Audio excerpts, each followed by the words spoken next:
For USCFootball.com, I'm Jack Smith, joined by Connor Morrissette for instant analysis from USC's Wednesday evening practice of Michigan Week. Connor, back-to-back days. Yes. What were your practice observations from today?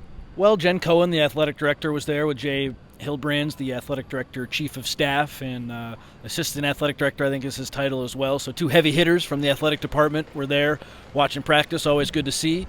I also thought it was interesting, Jack, that we saw Jide Abasiri wear number 55, impersonating Mason Graham, the big defensive lineman who we talked a little bit about yesterday on Instant Analysis. Jide on the scout team, but this week Lincoln Riley said we have some freshmen who have the body types who may help us on the defensive line, and immediately I thought of Cam Fountain and Jide Abasiri. So the fact that both of those guys are on scout team, will they play against Michigan? Maybe not, but I think the future is very bright for those two players, so that stuck out to me. Watching the linebacker drills, this is something that you pointed out. It looked like those guys are really preparing for the quarterback to either run, pass, or hand the ball off, because Michigan with Alex Orji, it's not just going to be a shotgun snap, drop back to pass offense, as we know. There could be some wildcat. There could be, of course, some handoffs like in any offense. There could also be some passes, even though he hasn't thrown the ball too much in his career. So it seems like USC, they're expecting the unexpected with Orji a little bit, and it was cool to see the linebackers working on that. And then the last thing, Jack, a lot of people were staying after for extra work. We saw Miller Moss throwing the ball to Kyron Hudson after practice was over. Easton Mascarenas Arnold and Emmanuel Pregnone in the way back of the field, they were working on a lot of stuff, and they were the last two off the field, I believe, today, and it was really encouraging to see that. Alani Noah was getting some extra work with an assistant coach. So a lot of these guys are staying after. They're dedicated. Greedy Vance talked about how the energy at USC, he's been at two other schools in the past, and here at USC, nothing has really compared to that. We saw the buy-in today, I think, a lot of guys staying after. And we saw that last season a little bit too, but today, just the amount of players and the amount of impact players who were there afterwards, that stood out to me. Yeah, Greedy Vance was doing it with Jay Fair, both guys that have played at other schools coming in, and they were helping each other with Jay running routes and Greedy guarding him. In terms of the drill that you were talking about with the linebackers, they were preparing for the quarterback to either hand the ball off, pass the ball quickly, or run it themselves. That's kind of that modern... That's what I was trying to get to. It's like the modern triple option. Normally the triple option is it's a read option, and at the end there's also the pitch. Instead, it's a read option, or the quarterback can pass it near the line of scrimmage, and you see Lincoln Riley use that a lot. It's that modern triple option that I feel like USC probably expects Michigan will try and lean on a little bit, considering Alex Orji has thrown 7 passes in his collegiate career. I asked Kamari Ramsey about that today. He again just said they need to prepare for everything. You can't just lay off because a guy hasn't thrown passes in their career. You have to be ready for anything. And D'Anton Lynn mentioned that a little bit, and we can get into that here in a second. But the other thing that I wanted to talk about, when you see Jide Abasiri in 55. It's kind of weird to see a USC player wearing 55 in practice. That kind of keys you in normally on the fact they're playing a scout team player, because no one gets that number, it really seems, over these last couple of years. You also mentioned, Jack, and I forgot this earlier, Lincoln Riley was getting really involved when the USC starting offensive line and Miller Moss and then the running backs were going up against the scout team defense, which usually is the case on Wednesdays when we're in there. Riley got right in the mix, and it looked like he was really critiquing some of the blocking. I don't know if you saw any more than I did, but I thought that was interesting. Right away, early on in practice, some scout team work, Riley was right in the mix. Yeah, it was almost like a play finished. He didn't look frustrated, but he sprinted in with just a ton of enthusiasm, almost getting in the blocking lanes of how he wanted it blocked. He was just right as the play ended. He sprinted into the pile of people. He was telling everybody around, this is how I want it blocked. It wasn't like he was yelling at him. I don't think he was incensed or anything like that. It was just a lot of energy for maybe something that he said, hey, this one more block like this could really spring this run. We couldn't hear him, obviously, but it's kind of almost what it looked like, was just a ton of energy from him pre-practice, which I don't think we normally see a lot during practice. We've seen a lot of these coaches be teachers. Lincoln Riley has said he wants to have that kind of hands-off approach a little bit, let the staff teach the positional guys, but this was the first time I've remembered since getting back on campus seeing him get really up close and personal and teaching these guys during practice in the period that we get to see. And to me, that goes back to USC running the ball against LSU. They did get the 2 touchdowns with Woody Marks, but did they run the ball? Was it an 8 out of 10, a 9 out of 10, a 10 out of 10? It was probably like a 5 or a 6 out of 10 outside those 2 touchdowns. They knew that they needed to improve on that. Against Utah State, they come out, they run the ball really well. Michigan, of course, is a different challenge. I think the LSU game, while USC won on offense, some of the big points of emphasis leaving that game, were about the running game, how to block it, how to get guys more involved. I think Quentin Joyner's going to have a bigger game against Michigan. Woody Marks, of course, will be a big part of that. And to me, hearing Riley talk about just what he wants to see blocking-wise from the first-team offensive line against the scout team, that made me think of that. I think they didn't run the ball as well as they wanted to against LSU. They still got away with it, and now they're really focused on that, and I expect to see a better performance against Michigan. Yeah, and Riley will be the first to tell you that his best offenses at Oklahoma were a run-first offense, not a pass-first, air raid offense like everybody kind of labels his kind of scheme as. He wants USC to be a running-first offense, and I don't think that's really happened in the last couple of years. There were times with Travis Dye and Marshawn Lloyd, obviously, where they'd have big rushing games, and maybe back in 2022 it was a run-first group, but obviously Caleb Williams with 50-something total touchdowns, so I don't think it's been that at USC quite yet, but maybe as he adds those kinds of bodies and they get a couple off seasons and a couple full seasons to develop it, he'll be able to get that to where he wants. But I mentioned we did get to talk to D'Anton Lynn today, the defensive coordinator. What stood out to you most about what he had to say? Well, he's only been a defensive coordinator for a year and change now. I asked him last year at UCLA, this year, has anyone who you've game planned for at quarterback reminded you of Alex Orji because it's such a unique quarterback situation? He said no, which I sort of expected because looking at UCLA last season, they really didn't go up against a true run-first quarterback. There just aren't that many run-first quarterbacks in big-time college football. I just get the sense, Jack, that USC will, of course, be ready to go because with D'Anton Lynn last season, right away at UCLA, they were ready to go. Against LSU, that the defense was ready to go. Will Michigan maybe be able to exploit things here or there, scheme some things open? Fine.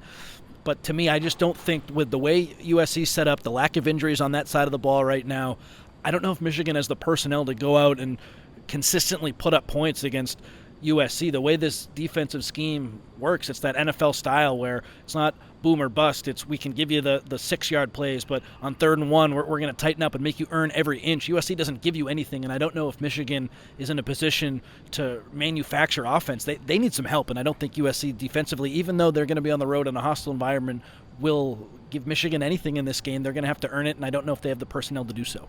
Yeah, I think it's interesting. One of the interesting stats, I know it's only been 2 weeks, but USC hasn't allowed a rushing yard on 3rd or 4th down yet. You figure Michigan's going to have to run the ball on 3rd and 4th down more than most other teams, just considering where they're at with the quarterback position. I talked to Kamari Ramsey. I asked him if there was anything specific about Lynn's system that lends itself to stopping a running quarterback, and he just said it's all on the players, actually, just to have their eyes in the right spot. Same thing with a quarterback that hasn't thrown a lot is you have to have your eyes in the right spot because you may be expecting a run, but then he might pass, whereas the other times with most quarterbacks, it's you're expecting a pass and they might run. But the only other thing I really asked him in terms of kind of preparing for Michigan is how he differentiates his play when he's preparing to face a tight end as opposed to what he normally says he faces slot receivers. And he actually gave me, I thought, a pretty good rundown, and you can check out the interview here on the YouTube channel, but just about all of the different techniques of facing a tight end, about the fact that they're slower, so you have to get out of your pedal a little bit slower. You can't be as reactionary as you would be to a slot receiver because you have more time facing a tight end. And it's still yet to be seen whether Colston Loveland's going to play for Michigan. He is by far their best skill position player. He's the only skill position player they have outside of the running back position that I think really threatens USC because he's one of the best, if not the best tight end in the country. I would say right now, I would guess that it's a tough go for him to play, but we haven't really seen yet. And I know D'Anton Lynn was asked about Colston Loveland and everything like that, but that was really interesting from Kamari Ramsey.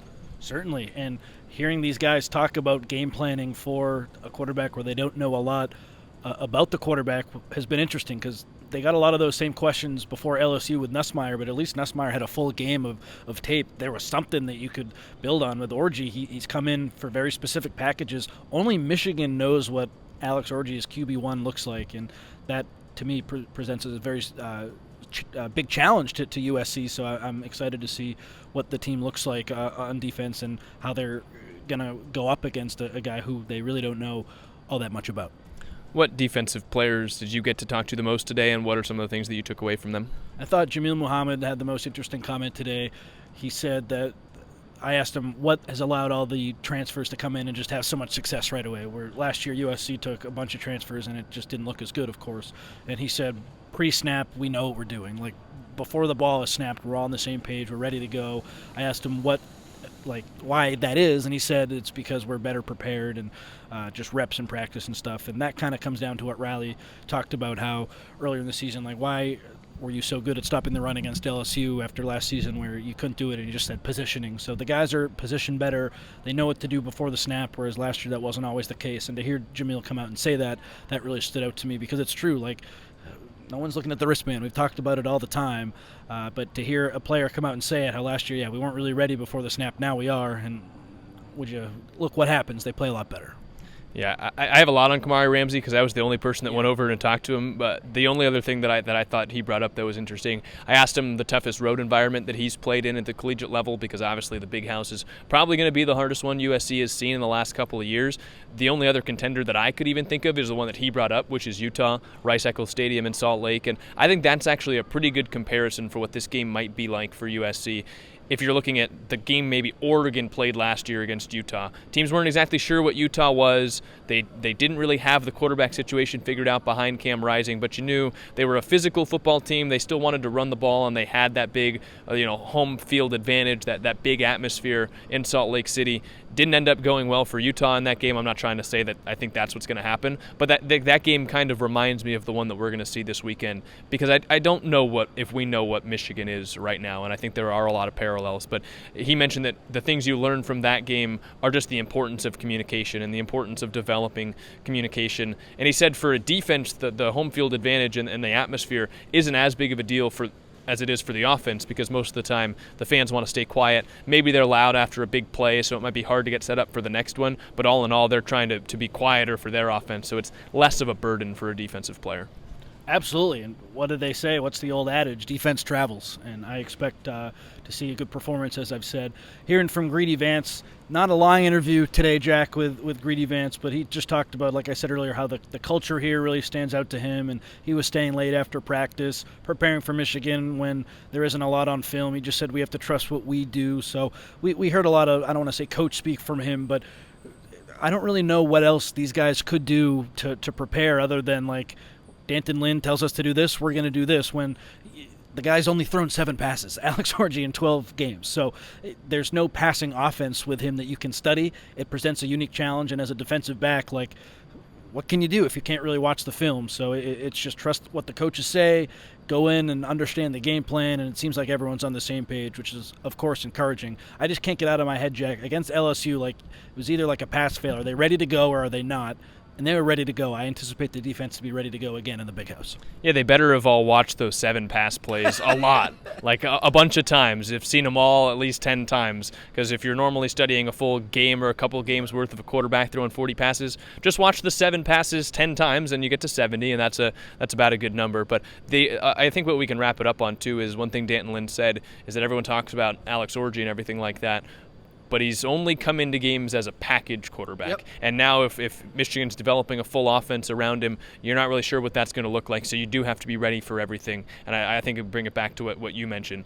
Michigan is the only team that knows what Alex Orji can do or what he might look like on Saturday. And I think we can talk about it all we want. Yeah. We're really not going to know until Saturday. So it should be a good one. I'm really excited for this game, going to the Big House, to that big atmosphere, the 105,000 people stadium. I'm sure there will be a lot of Michigan fans there. Yeah, and I tweeted this out yesterday that USC hasn't won a true road game in a ranked game since 2016, and that was when Sam Darnold went and they played number 4 Washington and got the win. And a bunch of people had brought up the neutral site games, the win over LSU, the win over Louisville in the Holiday Bowl last year.